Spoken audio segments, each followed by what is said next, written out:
So if you want to win your DFS contest, you have got to nail that position. And we've got proven strategies to make sure that you can do just that coming up next.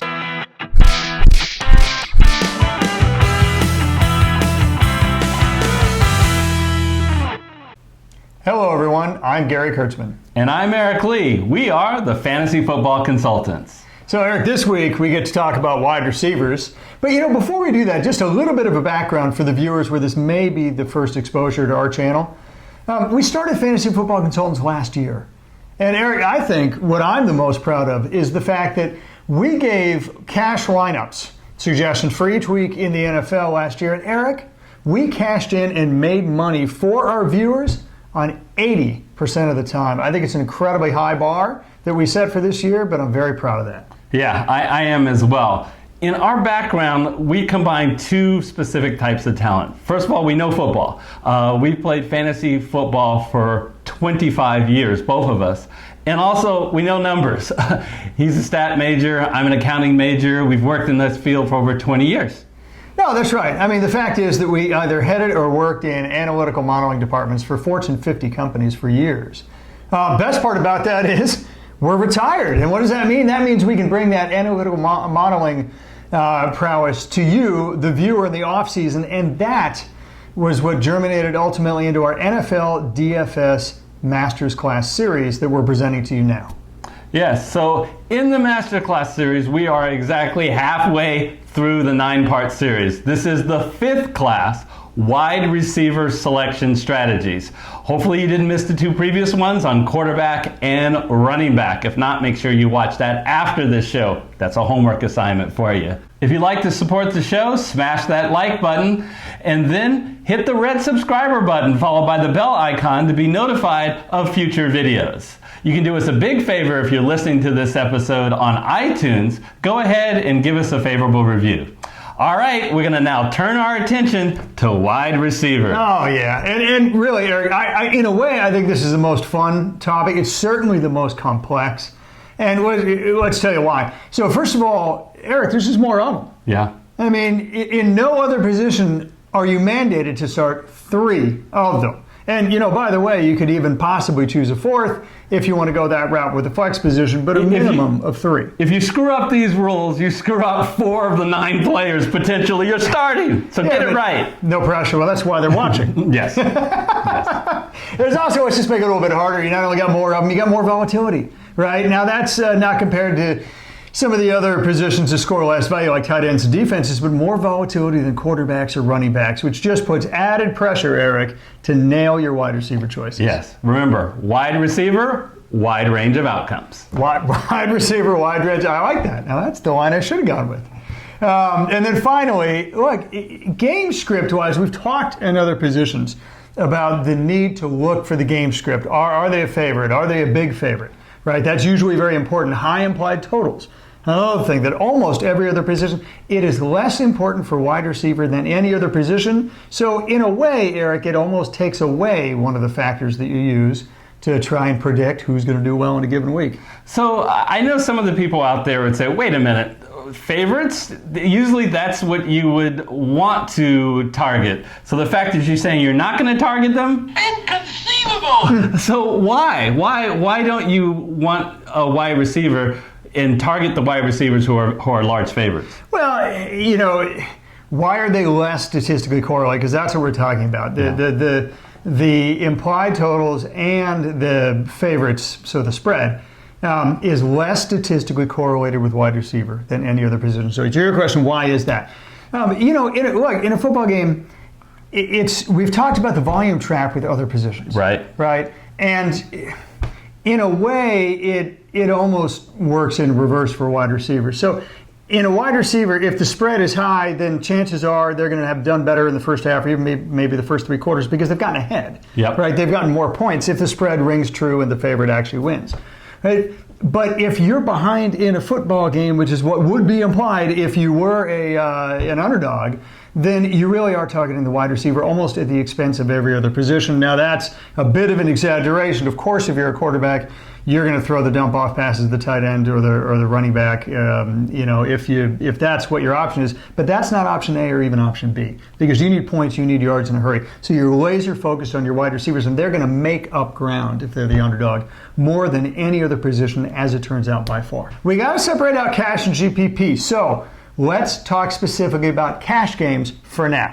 Okay, and in the cash game, the most important thing that you want to target is targets. Yeah, so as we said, we're agnostic about whether we're a favorite or not, but we want to make sure that we get targets. Remember, we're talking cash game tips here, folks. In cash game, you want to have that high floor, and nothing guarantees a high floor better than making sure your wide receiver is getting passes thrown to him. And it's especially true on DraftKings. Why? Because on DraftKings, you get a full point per PPR. Obviously, a lot of targets will more likely lead to a lot of receptions, and you're getting a full point on each of those receptions. Plus, on DraftKings, you can potentially get that 3 extra points on the milestone scoring. So on FanDuel, clearly targets is very important, but the other thing you want to consider is red zone targets. So on FanDuel, you'll want to consider that, because TDs, Gary, play a much bigger role. And where do TDs occur for wide receivers? It might surprise you that 70% of touchdowns from wide receivers occur from balls hiked inside the red zone, meaning inside the 20-yard lines. Half of them occur inside the 10-yard line. Again, I want to pose to you about Pro Football Reference, which is a great site. You can find the red zone targets anywhere, but Pro Football Reference is a great site to give you the inside the 10 targets. Yeah, absolutely. And that's a great point about how FanDuel, the targets themselves are still the most highly correlated variable, but a little less than it is for DraftKings. So then the touchdown targets become the second. So Eric, what else? So we talked about targets. We covered that. Yeah. What's the next factor? What's the next strategy for cash games? Well, Gary, I feel like we are the viewers' parents and lecture them all the time about you can't spend much money, you got to save your money. When we were the quarterbacks, I said don't pay up for quarterbacks. We did, if you watched our wide receiver, our running back show, which you should have if you've gotten to this point, that, yeah, you're going to want to pay up for the top wide running back, but you also want to look to save money at running back if you can find a free square. And spoiler alert, we're not going to tell you to spend a whole lot of money on defense and tight end. So where do you spend your money? Right here at wide receiver. That's right. So elite wide receivers. What do we mean by elite wide receivers, Eric? Well, so now we're talking salary bands. As it turns out, and this is a little bit statistical anomaly here, it's the exact same threshold for elite wide receivers in DraftKings and FanDuel, even though they have different pricing.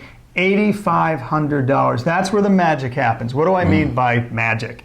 Okay, if your wide receivers in a salary band of $8,500 or more, that means they have a better chance of hitting their expected fantasy value. They are simply much more consistent about hitting their 3 times or 4 times expected fantasy value than at any other salary band. And Eric, as you and the viewer well know, the way to win cash games is for each position, not just wide receivers, but for each and every position, get the most consistent players, the players that most consistently hit their fantasy threshold. You do that, and you are going to win the vast majority of the times. $8,500 or more is the way you do that in wide receivers. Yeah, and it's interesting. That 8,500 number is true whether you're talking about DraftKings and FanDuel. And admittedly, that's a big amount. 85 out of a total $50,000 salary on DraftKings and 8,500 out of a $60,000 salary on FanDuel. Yeah, it just turns out those players are worth it. So please target, yeah, okay, fine, there was a pun intended there. Target at least one of those. You're going to have, I understand you can't fill every wide receiver position with Julio Jones or Antonio Brown, even though he's on the Raiders, or yada yada. The fact of the matter is, target as many as you can, at least one. Gary, we told him to focus on the high target wide receivers. We talked to him about the salary range. The other factor, the third factor that's so important that you have to focus is Who is your wide receiver going against? Matchups. All about matchups, and it's really dependent on what type of wide receiver that you're searching for. Gary, if you don't have one of the elite wide receivers, we told them they should have at least one. They should have one. The other ones. And look, realistically, especially if you're picking 4, even if you're picking 3, you're not going to have 3 elite wide receivers. And for the ones that are not elite, the key is to focus in on the pass defense. How is the team that they're playing? How do they do against the pass? Don't worry so much about individual matchups like shutdown corners. It's just about the team matchup. Do they do well against the pass, or do they do average or poor? Yeah. Now, the thing about the wide receivers it is usually the elite wide receivers, of course, that get matched up with the shutdown corners. Okay. The only exception that I can think of for that is the New England Patriots. Okay, if they're on defense. Other than that, so it behooves you to know who are these shutdown corners. Who are the ones that you're trying to avoid? Well, let me give you a list right here. And now this list, I'll grant you, is not going to be complete. And the only reason it's not going to be complete is this is based on projected percent of pass defended versus pass completion versus pass defended. Okay. Now we have a very good statistical model that projects into the future seasons. But again, there are always going to be surprises. But here's a list that I think you can count on. Casey Hayward of the Chargers, Chris Harris of the Broncos, Marshawn Lattimore, Patrick Peterson, Jalen Ramsey of Jacksonville, Xavier Rhodes, Minnesota, Darius Slay, Detroit, Aqib Talib, Rams, and finally, Tre'Davious White of the Buffalo Bills. That's what we mean when we say shutdown cornerbacks. And again, it's interesting. If your team has a receiver, so now you're interested in the game, and you're saying, oh my goodness, this receiver is going to go against a shutdown cornerback for cash games. Consider the wide receiver 2 on that team. Because for shutdown corners, they're so good at what they do, hence the term shutdown corners, that the wide receiver 2s on a team do statistically just about, now admittedly not quite, but statistically just about as well as wide receiver 1s do. In that particular game where the wide receiver 1 is shadowed all game by the elite corner. So if you suspect that that's going to be the case, a wide receiver 2 on that team is a great option because, Eric, they're a lot less priced, which makes them a lot better value. Yeah, last year, New Orleans was a perfect example. They almost combined both of our rules. New Orleans had a really bad pass defense, but the one good thing about their pass defense was Marshawn Lattimore. So picking the wide receiver 2 against the Saints was a winning strategy. And again, it just means that for that particular game, the wide receiver 2 is undervalued. Yeah. Because the DraftKings and FanDuel, they're not their program, right? So all their analysis, it doesn't take that team by team shutdown corner into account. So you're going to get a better value there for wide receiver 2. I have a question that I think some people may be wondering. These shutdown corners, a lot of them, especially when they're playing an elite wide receiver, will say, hey, I will shadow that receiver all game. So if they move in motion, they move in motion. Is there concern at all about, well, what if they just decide to only cover a side? And they don't. Does that happen a large enough percentage of the time to affect our numbers? Again, it happens for the New England Patriots on defense. And actually, I'll tell you what, they have a completely different scheme, seemingly so, at least for my eyes, than any other team. Because they oftentimes put their shutdown corner on the wide receiver 2 and then double team the other team's wide receiver 1. And it's been incredibly effective for their bend but don't break defense. For most other teams, they don't follow that strategy. They're best. If the other team has a wide receiver 1, they'll shadow. Yeah. If they don't have a wide receiver 1, then of course it's a different story. And it's a great rule of thumb. The bottom line is I do challenge you guys as the viewer, watch some of the games because the coaches do have tendencies. So the likelihood is if they're using them mostly to shadow their top wide receivers in one game, they're probably going to continue to do that in future games. All right, so we talked about targets. And we talked about the salary bands and consistency. We talked about the shutdown corners. Is there anything else that people should be thinking about for cash games? Yeah, I know it's some things that people worry about, so I at least want to make sure we address it, whether we think it's a huge factor or not. The weather. So let me just remind you that all these are professional players, and they're pretty adept at playing in all kinds of weather. You do not need to just pick 75-degree weather or in domes. Wide receivers can excel in cold, they can excel in rain. It's really three circumstances where you do need to take a pause and wonder that, you know what, I probably don't want to pick a wide receiver in these games. These are heavy rain. Notice I said heavy rain. Heavy wind and snow, and that does not happen a lot, and it almost never happens in the first half of the season when the weather is good. It's really toward mid to late November and in December when we have these really bad weather games. But it's because I blame the coaches, not the professional players, Gary, because they get conservative in their play calling. They run the ball more than they pass normally would in good weather, and when they do pass, they often do shorter passes either to their tight end or their running backs, and the wide receivers are phased out. I've seen a few snow games where that has exactly happened. Yeah, but the point is, it's very rare. Yeah. Okay, so generally speaking, weather matters a lot less than most people think it does. Yeah. Okay, so that's an excellent point. The other thing is the injury report. So everybody talks about the injury report. Eric, when I hear people talk about the injury report, it feels incomplete to me. So what most people do is they look for their lineup and they say, well, I want this slate of wide receivers. I'm going to look for them in the injury report. Somebody's questionable, which means a little less than it used to because, of course, there is no probable anymore. Yes. Right. So questionable could mean questionable. It could mean probable, or it could mean nothing at all. Right. But the reality is people look at well, here's the thing. First of all, if you have reason to believe that your wide receiver or any other position for that matter may not play or may not play at near 100%, look, we're talking cash games, folks. And in cash games, you need consistency.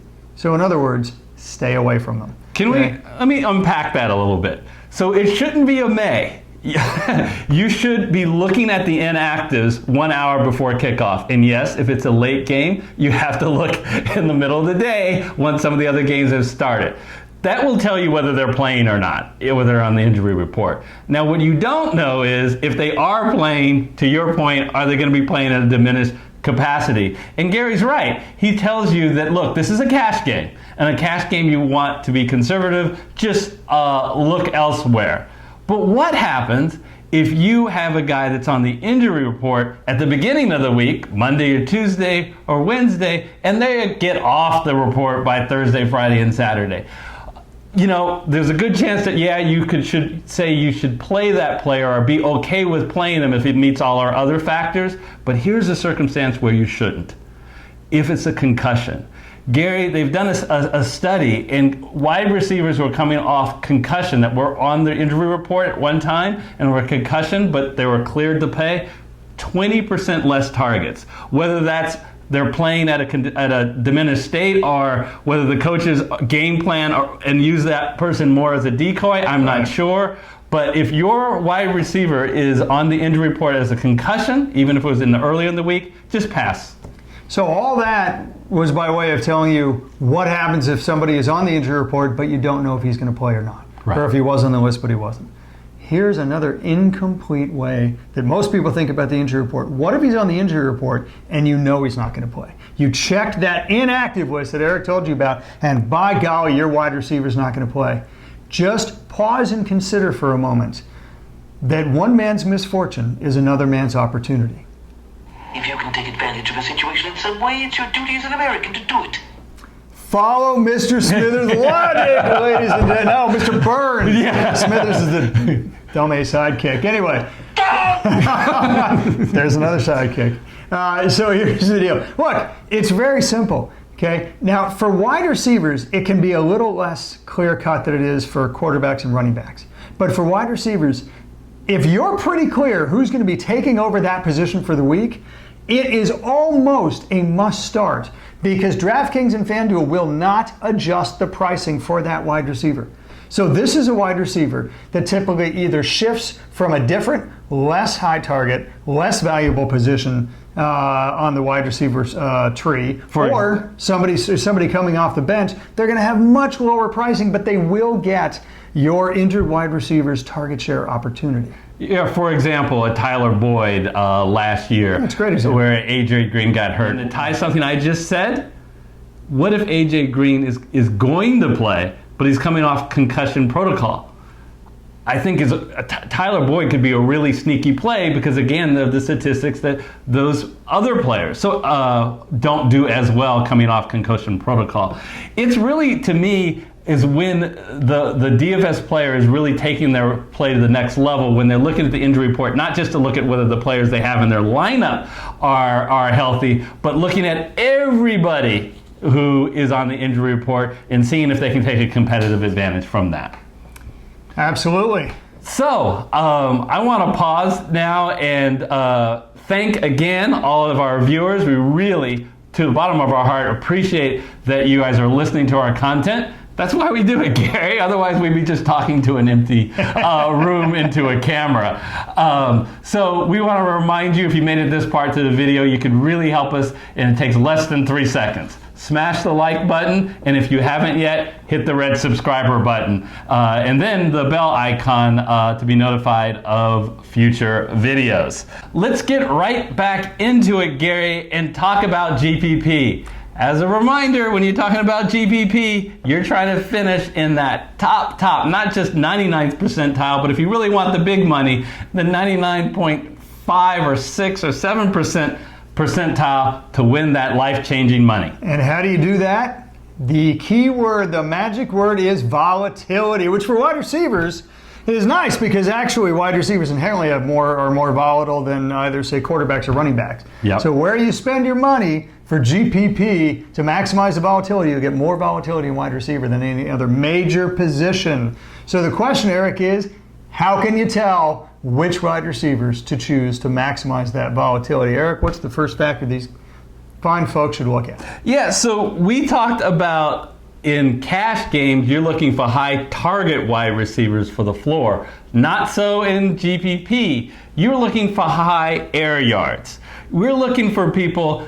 The guys that I think about is Ted Ginn Jr. for many years, Tyreek Hill, that, some weeks they're bust, and then other weeks they completely go off. Those are the exact type of wide receivers that you want to get, and those are the ones that have a lot of air yards. In other words, from the quarterback to the receiver, how long is the ball traveling in the air? Yeah, they're not catching as much as some of the other high target share wide receivers, although some of them are. But when they do catch it, they're catching it for 40 yards. They're catching it for 30, 50 yards, and oftentimes taking it to the house. Yeah, because those are the guys. They usually have blazing speed, so if they can catch it in stride, they're gone. Those are excellent plays for GPP. The other thing that I want to consider is you're not going to be able to fulfill all of those guys. Probably if you're picking 3 or 4 wide receivers, you might not get all of them. So what do you want to do with the other guys? Make sure at least that they're likely to get touchdowns for you, because those touchdowns, especially on FanDuel, really hike up your score. How do you do that? It's the things that I talked about before. You want to look at red zone targets. You want to look at inside the 10 targets. And then finally, Gary, and probably most importantly, at GPP, you want to employ stacking in your lineup. But, Gary, we may have some new players. What is this stacking that everyone keeps talking about in GPP, and why do you want to do it? Okay, so just real briefly, why stacking is so important is because for you to win in GPP, for you to get that life-changing money, that 99.9th percentile, you need to increase your volatility.